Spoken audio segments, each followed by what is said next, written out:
Have you ever read something so passionate it feels like a call to arms? Well, that's exactly what we're diving into today. We're going to break down a really intense piece of writing, written right after a leader's death.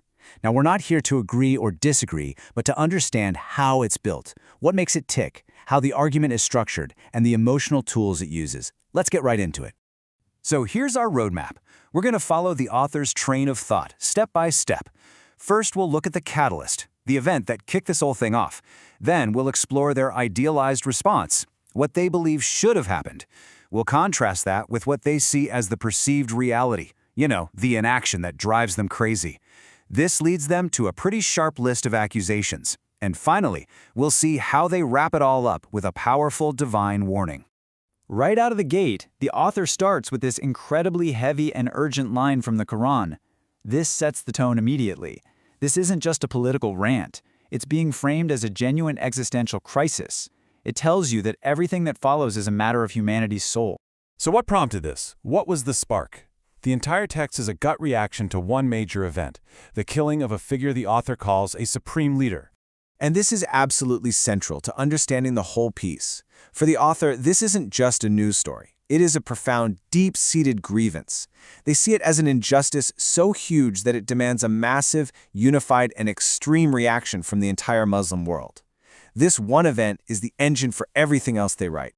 Okay, so if the grievance is that powerful, what's the response the author was hoping to see? Well, this brings us to their ideal vision, a call for what they call jihad. And to be clear, in this context, they're talking about a total, physical mobilization for war. And wow, this quote just lays bare the raw intensity of that vision. The language is brutal, it's graphic, and it makes it crystal clear they believe the response should have been immediate, almost primal, just pure ferocity. This is not a call for a strongly worded letter, it's a demand for visceral, violent payback. And they have a whole plan for it. It's this escalating, all-in mobilization. It starts with the men, but it doesn't stop there. Then come the women, and then the children. The endpoint is total, absolute sacrifice, a fight to the very last person. It's a vision of complete and utter commitment.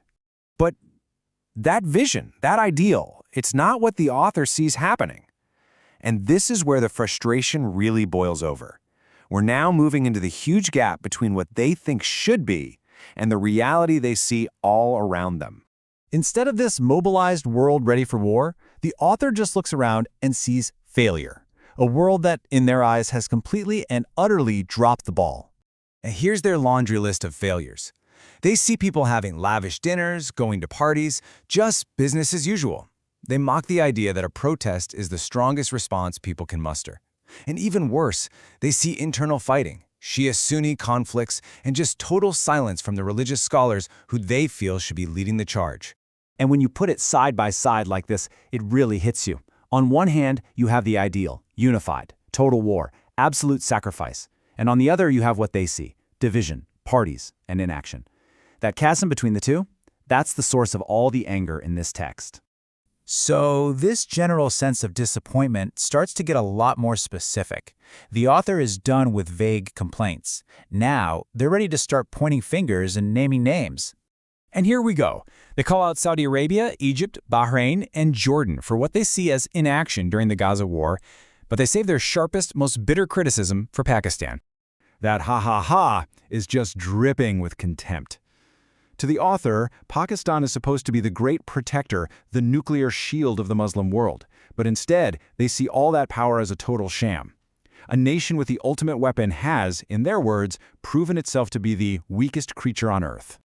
So after laying out all the frustrations, all the accusations, the author makes one final pivot.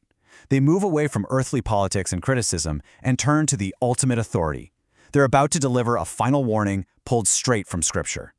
They bring up a specific chapter from the Quran, Surah Al-Fajr. It's a chapter that basically recounts how God has dealt with powerful, arrogant civilizations in the past. The implication here is pretty clear. History is about to repeat itself.